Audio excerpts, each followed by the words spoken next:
Hello everyone, and welcome to another shiur on the Sefer Hamitzvos of the Rambam. If you enjoy these shiurim, please like and subscribe and share to anyone else you think might be interested, or even if he's not interested.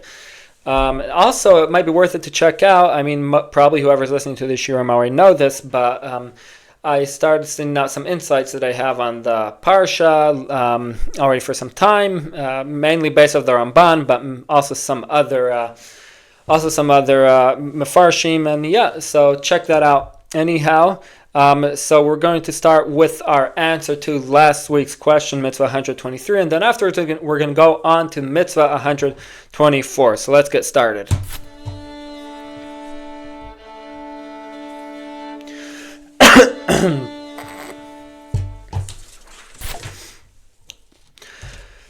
Okay, so our question on Mitzvah 123 was, can someone who thins out his grapes so they will grow better also pick the ola? So his grapes are there's a lot of grapes really close together and they're crushing each other and they're going to cause each other not to grow well, so he wants to thin some out. So is he allowed to thin them out? So his own grapes he certainly is allowed to thin out, there's no problem with that. But as he thins his out, he's going to thin out also the grapes that are olalos, that are supposed to be for the poor people. Is he allowed to thin out? And even if some of the olalos are going to come out, is he allowed to do that? Or does he have to make sure that he only thins out his own grapes and not the olalot? So first, we're going to start over here with the Mishnah. I think it's in Perek Zayin, Mishnah Hey Hamedal Kfanim. Whoever Meidal means to make less. Dal is pour, so to pour out. It doesn't really mean to pour out, but it means to make less over here, because actually he's making them better by making them less, because the grapes could grow better. Hameidal bagfanim, in his grapes, kashem sho meidal b'sach shaloi kach meidal b'shelanim. Similar to how he's meidal, how he thins out in his own, he could also thin out in the poor with the poor people's grapes, meaning the olalos. He could also thin out the olalos. Rabbi Meir Omer b'shaloi rash hu rash. Rabbi Meir says no, his own he's allowed to, ve'eno rashai b'shel anim, but he's not permitted to thin out the grapes of the poor people. So he has to make sure that when he's thinning out the grapes that he leaves the olalos. So we're going to see in a little bit the reason what they're arguing about, Rabbi Yehuda and Rabbi Meir. But anyhow, that's where it starts. Now the Rambam says. Now the Rambam really, he comes at this in a different direction. He doesn't speak about thinning out the grapes themselves, but he speaks about the grapevine, trimming the grapevine. But I would say he's saying the same. I would say he's poskening the same way for thinning out the grapes, and I'll tell you why. Well, we'll see. He's basically including both situations over here. And also, I'd just like to point out before we start the Rambam over here that the Rambam right away in the Mishnah that we just mentioned, the Rambam paskins like Rabbi Yehuda, says the Allah is not like Rabbi Meir. So anyhow, so it will be understood what the Rambam says right now. Hazomer as a gefen, whoever is trimming his grapevine, Achar shenadu ha'ololos, after the ololos, meaning the grapes that are for the poor people, which are the ololos, became apparent, meaning they weren't so young, the grapes, that you couldn't see what are olalos and what are not olalos. But because beforehand, of course, you would be allowed to. Everyone would agree you're allowed to, because it still didn't become the poor people's grapes until it didn't become the poor people's grapes until it became apparent. So the question is. So over here, Shanadu Ba'olos, but afterwards, after Shanadu Ba'olos, after the Olos became apparent, so could he do it? And the Rambam says yes. Hareza Zarma Kadarko, he trims according to his normal way. Ukashem she karas ha'eshkalos, kach karas ha'olos. The same way, like he prunes the big grapes. You see, so he mentions grapes over here. Well, the clusters. He could also cut the olas. Now the Rambam is speaking about when he's trimming the vines, and therefore he also trims grapes. Still, he's allowed to. He's passing like Rabbi Yehuda. But the same thing applies to also if he trims the grapes themselves, like I mentioned over here. So now let's go on. Now Now this is the Yerushalmi. The Yerushalmi says, "Hakom madim b'mechubar." They're going to explain the machlokas. Hakom madim b'mechubar b'meicher lechaver asar eshkolos. If someone goes to his vineyard and he wants to pick 10 clusters of grapes and just sell to his friend, shea asur liga behen, that he's not allowed to take. If he picks those grapes, sells them to his friend, he's not allowed to take the ololos and sell them to the poor people. Hakom madim b'shutaf, and similarly to the opposite direction, everyone agree that by a partnership, the same way he's allowed to thin out by his portion in a partnership, he's also allowed to thin out in his partner's portion.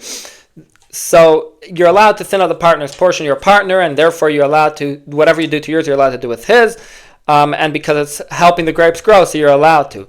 So the question is, what do we consider the ololos, that are the poor peoples over here? What is it considered? Rabbi Yehuda avad la kashutaf, Rabbi Meir avid la kamoicher.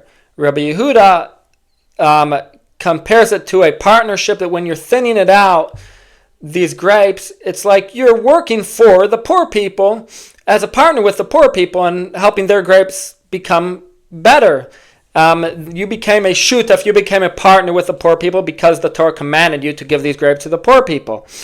But Rabbi Meir considers it like selling them out, like as if you were selling your grapes, and then for sure you're not allowed to give to the give the ololos. So that's the machlokas over here. So we paskin that we consider this, the ololos, the owner of the grapes, to be a partnership with the poor people, and therefore if he prunes the grapes, he's allowed to also prune from the poor people's grapes. Okay, so to summarize the answer over here, so someone may thin out his grapes even if some of them are ololos, for he is considered a partner with the poor people in this matter, and like a partner can thin out grapes that belong to both of them, so to the owner can thin out grapes that belong also to the poor. Okay, so now we're going to start Mitzvah 124, Mitzvah Kuf Kaf Daled. So the Rambam says, "V'amitzvah Kuf Kuf Daled." The Mitzvah 124, Hi shetzivanu lahaniach ma sheisparad ve'ipol min ha'anavim bebetzirasam. It's the commandment that Hashem commanded us to leave whatever gets falls apart and falls down from the grapes. Bebetzirasam la'anim. When you're harvesting them, you should leave them to the poor people. So like it says in the pasuk, Yisbrach,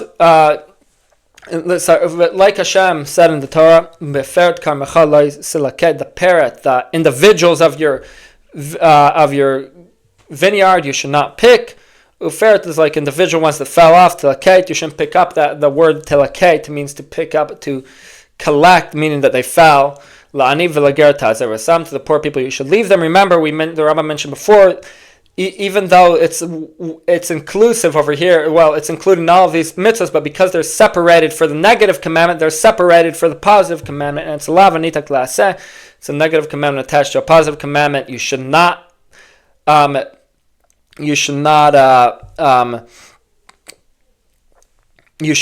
gather them, rather you should leave them for the poor people. The laws of this mitzvah are explained in Mesechtes Peah. Okay, so, and the psukim over here now, I'd just like to mention that I did not mention one of the psukim for the last week's mitzvah, that mitzvah 123, which the mitzvah of parrot. In Parshas Kitzaitzah, there's another pasuk talking about parrot, which I forgot to mention. But anyhow, this is all the psukim that talk about, all the only pasuk I think that talks about parrot. The pasuk says, which we mentioned last week, was last week's mitzvah. You shall not pick the undeveloped twigs. Art Scroll translation, which if you want to see my opinion about it, check last week's mitzvah. You shall not pick the undeveloped twigs of your vineyard. Of Uferd Kamachalais Lakei, the parrot, the and the fallen fruit of your vineyard you shall not gather. La'aniva lagerta is ever something to the poor person and the convert you should leave them. Ani Hashem Elokechem, I am Hashem your God. So we see it's a positive commandment to leave parrot over here. Okay, so now let's just see a few details about parrot.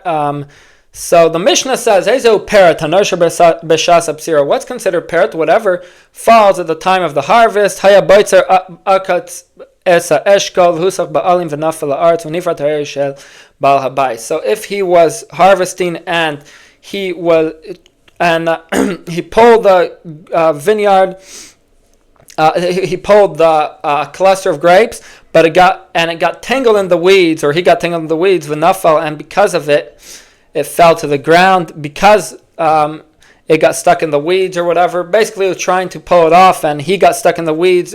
Whatever a cause that wasn't his own doing that caused it to fall on the ground, hooray, hu shel bal habayis, then it's considered the bal habayis because it didn't fall like by his doing. Rather, it fell from a separate cause. So that's the Mishnah. Now, just to point out that the Mishnah only talks about clusters. It doesn't talk about individual grapes. But now let's look at the Rambam. Ezo peret ze gargar echad. That's one individual grape. Or shnei gargirin, or two individual grapes, hanifratim mina eshka, that come apart from the cluster, b'sha'as habatzira, the time of the harvest. Naflu shalosh gargirin b'bas achas eno peret. If three individual grapes fell at one time, it's not considered peret. That's the first. That's halacha tesvav. Halacha tezayin, he says, haya baitzer v'karzas ha'eshkol. If he was harvesting and he cut the eshkol v'husach ba'alim, and it got stuck in the weeds, and then it fell because of that. Because he got stuck in the weeds or whatever, it fell from his hand and it became parrot. It's not really considered parrot. Haya baitzer mashlich la'aretz k'shemafana eshkol afilu chatzi eshkol hanimtza sham parrot. If he was harvesting clusters of grapes, when he's removing the clusters, even a half a eshkel, even a half a cluster that fell is considered parrot. V'chein eshkel sham shenifrat sham harayu parrot. Even a full cluster is considered parrot. Now, so what's interesting is that the Mishnah only speaks about clusters. It doesn't speak about individuals, but the Rambam adds individual. It seems like he's comparing the same way by clusters, because one individual identity, it's an individual identity, but with a lot of grapes on it. It's considered parrot. So too by individuals, all the more so that would be considered parrot, like in the individual grapes. And by individual grapes, it's 1, 2. But if it's 3, then it's already not parrot. The question is, the Rambam doesn't say if two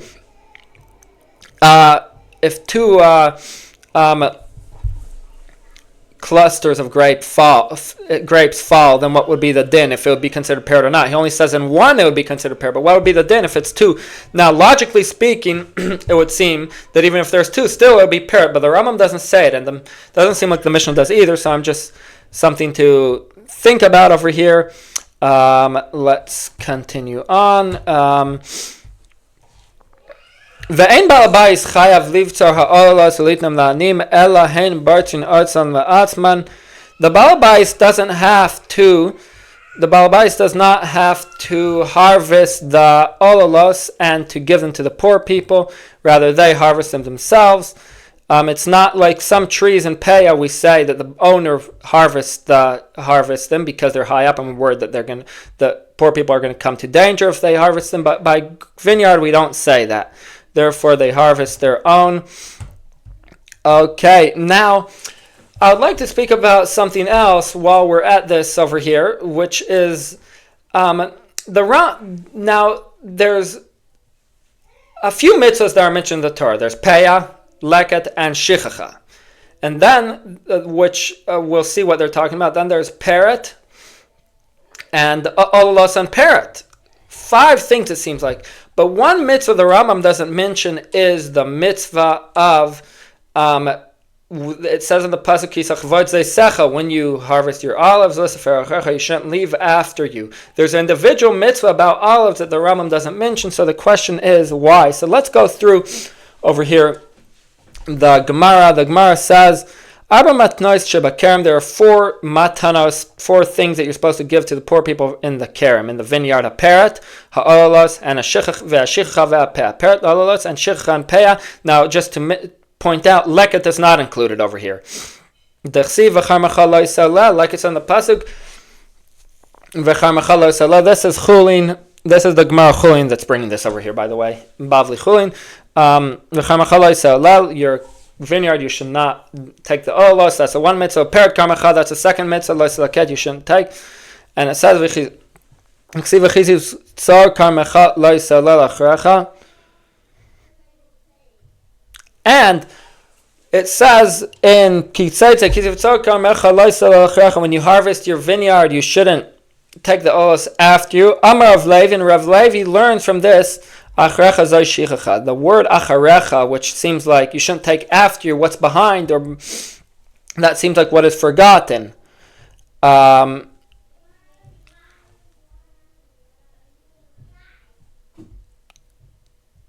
So it seems like whatever is forgotten, so we add shichacha. Achrecha zay shichacha. Peh gama achrecha mi zayis. Techsiv kisach v'tzezecha lo sefer achrecha. V'tana deber bishma shlo titol tifarta mimena. And peh, where do we learn from? We learn from olives. It says in both psukim, lo tefaer acharecha. Acharecha, the word acharecha, we see it in both situations, by a vineyard and by olives, it's mentioned the word acharecha. So we say that the same way olives, there's peah, which it says individual pasuk. So therefore, the same way with a vineyard. So what do we see over here? That the pasuk that's mentioned by olives, it's not a mitzvah, its own mitzvah. It's a mitzvah. We say that's where we learn the mitzvah of peah. Now,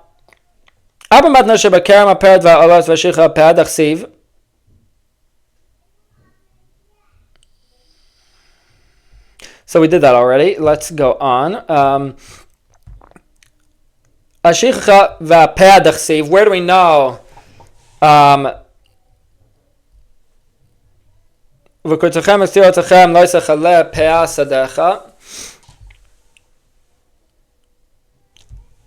Sorry, I just need to go back a little bit.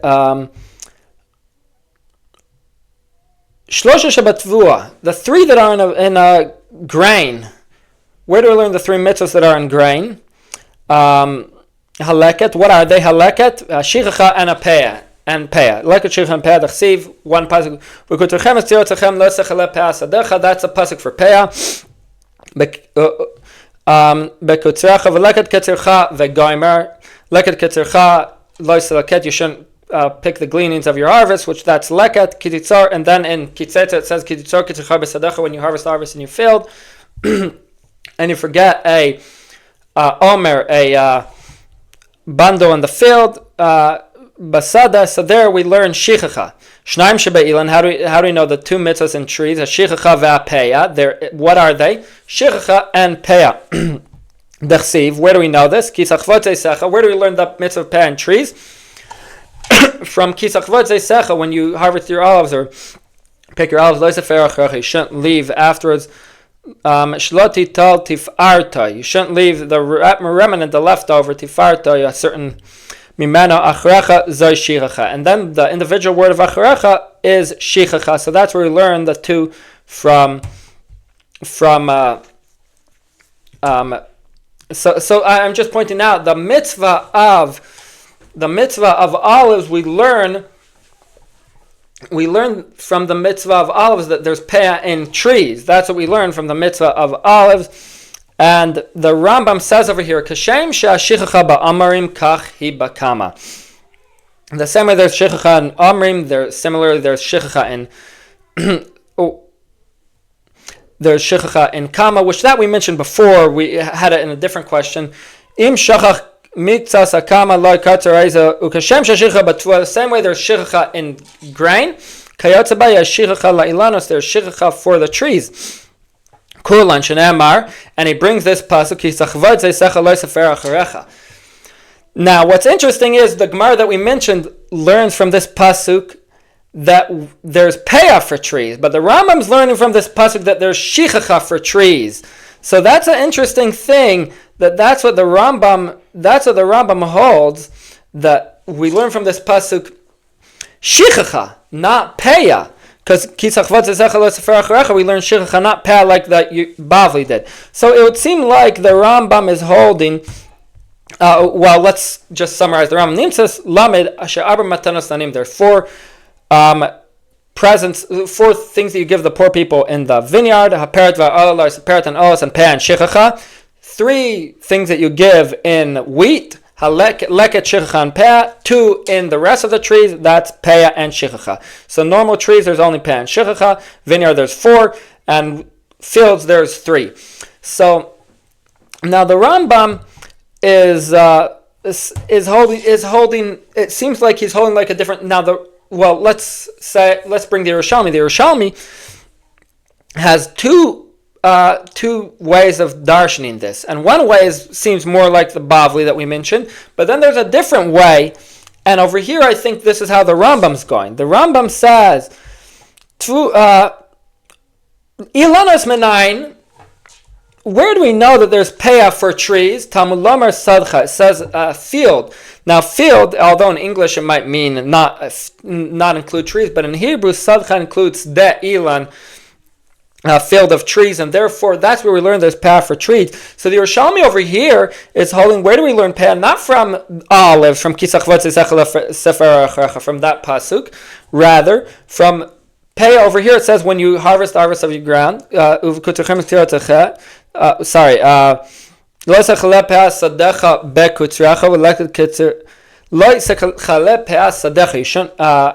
finish harvesting the peah of your field. Field includes trees, and that's where we learn there's peah for trees. But where do we learn shichacha for trees? That we learn in Parshas Kitzeitze, when you harvest your olives, you shouldn't leave after you. And the acharecha, we're not darshaning it. We're not, the word acharecha by itself, we're not darshaning it. We're darshaning it as a whole with the rest of the pasuk. That's the way this Yerushalmi is holding. That's the way it seems the Rambam is going, like in his in Mishnah Torah. Okay, so that's all I wanted to point out for today. Now, just one thing I would like to ask our question over here. So the question on Mitzvah 124 is, according to our definition of peret and leket, it seems they are the same. So why doesn't the Rambam count them as 2 individual mitzvahs? Okay, I'm sorry it's like this right now. Just the computer died in the middle and whatever. It's so I don't have everything up as it was before. But anyhow, it worked out good because I got mixed up and I didn't write the. I had the question the opposite, not how it's supposed to be. It's not why doesn't the Rambam count them as 2 separate mitzvahs. The question is like this: according to our definition of peret and leket, it seems they are the same. So why does the Rambam count? Why does the Rambam count them as 2 separate mitzvahs? They're the same thing, because both of them. Leket. What is leket when you're harvesting? And if one stalk falls or 2 stalks or whatever fall, and then you have to leave it to the poor people, and that's by a field. That's for a field alone, not for trees. Now, peret is not for trees either, but it's individually for a vineyard. And but it's the same thing. It's if 1 or 2 grapes fall, or if a cluster of grapes falls, then you leave it to the poor people. So what's the difference? Why is it not counted as 1 mitzvah? Based off of the Rambam, that the idea, the way you count mitzvahs are what they're saying, not like how many times they're mentioned, or if they're mentioned in a different way or whatever. So why isn't it counted as 1 mitzvah? Why does the Rambam count them as 2 separate mitzvahs? That's the question. Now, just one more thing I apologize about. I see if you don't pay attention really well on what I'm saying, you'll get confused, because I seem sometimes a little bit confused over here again. The reason was mainly because all the time while I was recording this video, my computer was dying, so I was like pressured to get it done as quick as possible. But hopefully everyone will understand it. Be'ezras Hashem, and thank you very much for watching.